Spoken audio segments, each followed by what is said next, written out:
Assalamualaikum warahmatullahi wabarakatuh. Shalom, Om Swastiastu, Namo Buddhaya, dan salam kebajikan. Dewan Juri yang kami hormati, perkenalkan kami dari tim Trias Politika, delegasi dari Fakultas Ilmu Sosial dan Ilmu Politik Universitas Hasanuddin dalam kompetisi debat kerukunan Universitas Hasanuddin oleh Lembaga Debat Hukum dan Konstitusi Universitas Hasanuddin. Dewan Juri yang kami hormati, di sini kami berdiri sebagai tim kontra terkait mosi kuliah daring selama pandemi COVID-19 yang akan dibawakan oleh saya, Nurul Aulia Ramadhani Mapatundru, sebagai pembicara pertama, dan di sebelah kanan saya, Rispa Ilma Andasari sebagai pembicara kedua, dan di sebelah kiri saya, Miftahul Karimah sebagai pembicara ketiga. Dewan Juri yang terhormat serta rekan pemikir dari tim pro yang kami hormati, izinkan kami memaparkan argumentasi kami mengapa kami tidak menyetujui mosi perdebatan kali ini. Solus Populi Suprema Lex. Kemakmuran dan kesejahteraan rakyat merupakan hukum tertinggi dalam suatu negara. Berbicara tentang kesejahteraan, tentu kaitannya tidak lepas dengan pendidikan, karena pendidikan merupakan suatu pilar utama dalam meningkatkan kualitas sumber daya manusia. Kita semua paham bahwa maju atau tidaknya suatu bangsa dapat dilihat dari kualitas sumber daya manusianya. Pendidikan merupakan tonggak utama dalam meningkatkan kualitas sumber daya manusia. Hal ini sesuai dengan tujuan negara Indonesia yang tertuang dalam konstitusi, yaitu mencerdaskan kehidupan bangsa. Tetapi akhir-akhir ini dunia, khususnya Indonesia, telah diberi sebuah tantangan, yaitu Coronavirus Disease 2019. Akibat dari pandemi ini kemudian banyak membawa dampak dalam beberapa aspek kehidupan manusia, tak ketinggalan pula aspek pendidikan.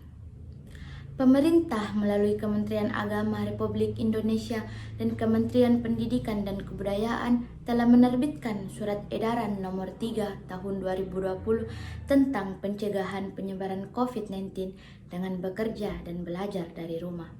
Perkuliahan daring merupakan perkuliahan jarak jauh yang memanfaatkan teknologi dan jaringan sebagai media perantara.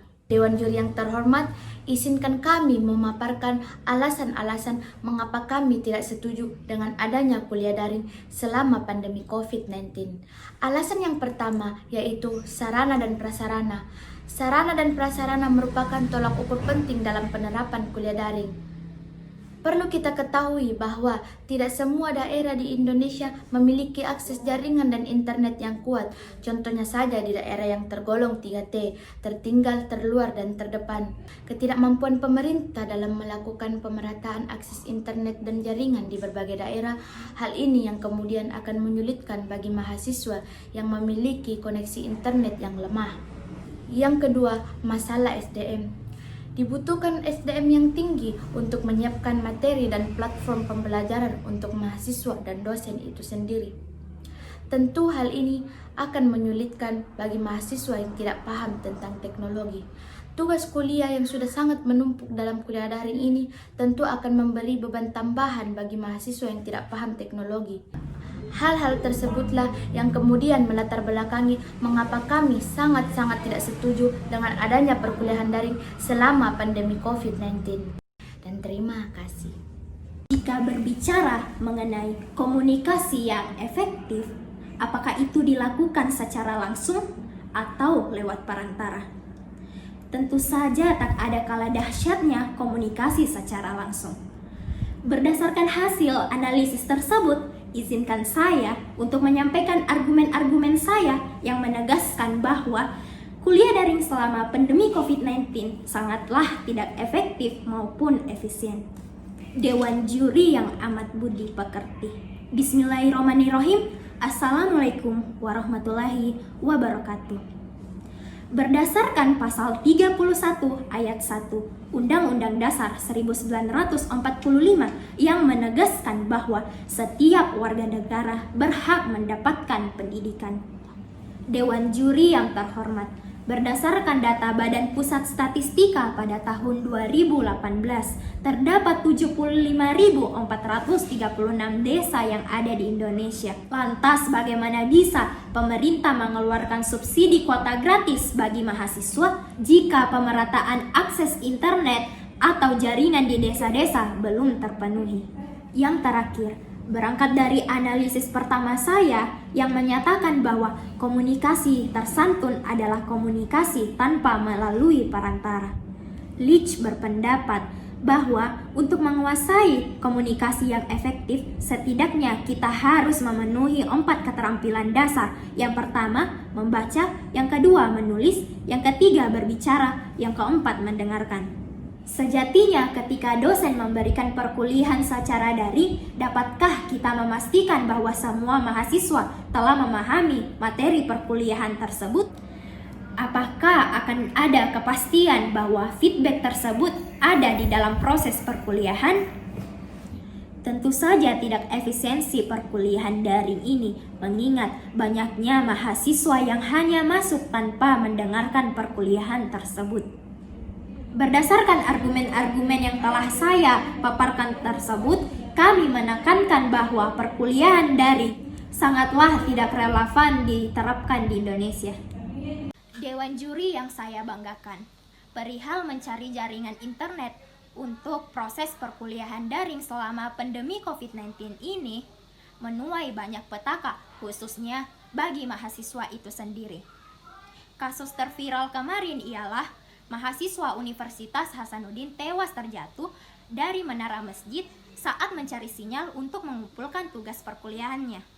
Dilansir dari laman kompas.com yang diakses pada tanggal 13 Mei pada tahun 2020, Rudi, mahasiswa Universitas Hasanuddin asal Kabupaten Sinjai, memanjat menara masjid pada tanggal 6 Mei tahun 2020.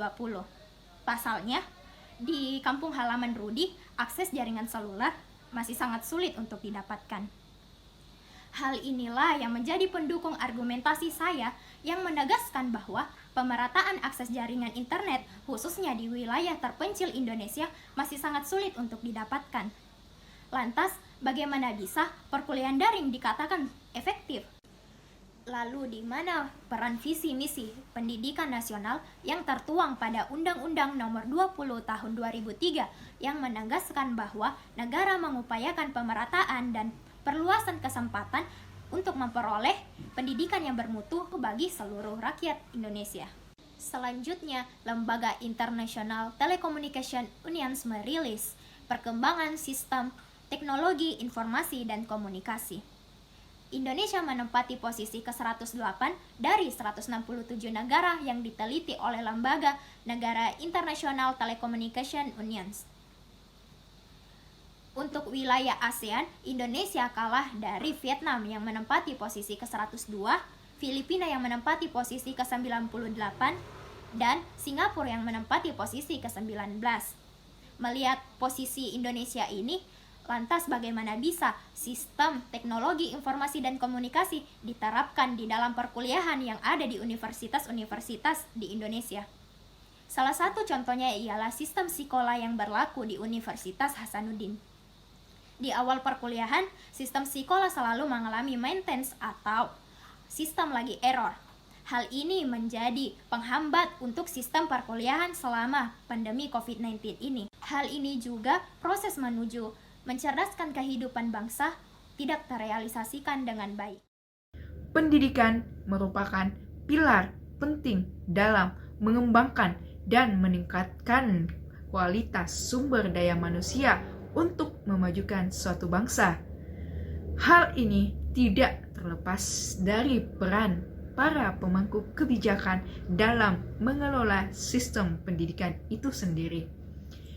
Dewan juri yang amat kami hormati, hingga detik ini kami selaku tim kontra sangat amat tidak setuju akan mosi perdebatan kuliah daring selama pandemi COVID-19.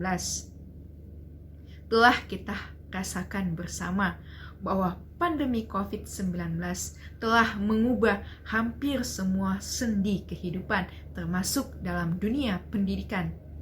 di mana kita sebelumnya berkuliah dengan sistem tatap muka, sekarang berkuliah hanya menatap layar ponsel atau layar laptop belaka.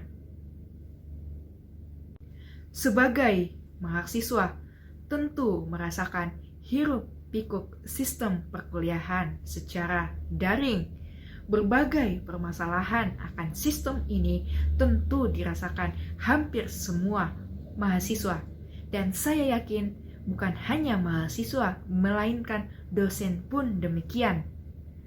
Terkendala akan biaya paket internet, koneksi jaringan, kualitas dan kecanggihan smartphone, hingga sulitnya menerima materi yang diberikan jika hanya lewat media perantara saja. Kejenuhan akan kuliah daring kian menggebu-gebu. Jangan sampai sistem ini menghambat tingkat efektivitas proses perkuliahan kita. Misalnya saja, pada saat perkuliahan berlangsung, ternyata ada mahasiswa yang tidur dan tidak memperhatikan dosen sama sekali. Tentu ini tidak efektif dalam sistem perkuliahan. Telah kita ketahui bersama, tidak semua dosen mewajibkan kita untuk mengaktifkan kamera pada saat perkuliahan berlangsung. Dewan juri yang amat kami hormati, hingga hari ini era new normal sebagai tatanan baru dalam beradaptasi dengan COVID-19 sudah diterapkan. Itu artinya bahwa semua aktivitas yang berada di luar rumah telah diperbolehkan. Mal, pasar, pusat beribadah, pusat kegiatan, dan pusat perkantoran telah difungsikan sebagaimana mestinya, akan tetapi sekolah dan universitas belum difungsikan. Jika kita beralasan bahwa dengan membuka sekolah dan kampus akan menambah angka penderita COVID baru, lantas bagaimana dengan pusat keramaian yang telah saya sebutkan dari tadi? Dewan juri yang amat kami hormati, jika melihat situasi saat ini di era new normal, perkuliahan secara tatap muka sudah layak untuk diberlakukan. Hal ini tidak terlepas dari penerapan standar protokol kesehatan seperti mengecek suhu tubuh dan mencuci tangan sebelum masuk ke ruang perkuliahan, menjaga jarak antar kursi dan meja, serta penyemprotan disinfektan. Dosen dan mahasiswa wajib menggunakan masker pada saat perkuliahan offline berlangsung dan senantiasa dibekali oleh hand sanitizer. Menurut opini pakar pendidikan Elga Frilova yang menyatakan bahwa kekurangan dari perkuliahan daring yaitu membutuhkan peralatan tambahan yang lebih seperti gawai, komputer, laptop, dan paket data. Jadi sekali lagi kami tegaskan bahwa perkuliahan daring tidak akan pernah relevan diterapkan di Indonesia jika pemerataan akses internet dan jaringan belum terpenuhi. Sebab hal tersebut akan mencederai bunyi sila kelima, yaitu keadilan sosial bagi seluruh rakyat Indonesia. Om Swastiastu, Namo Buddhaya, salam kebajikan, dan terima kasih.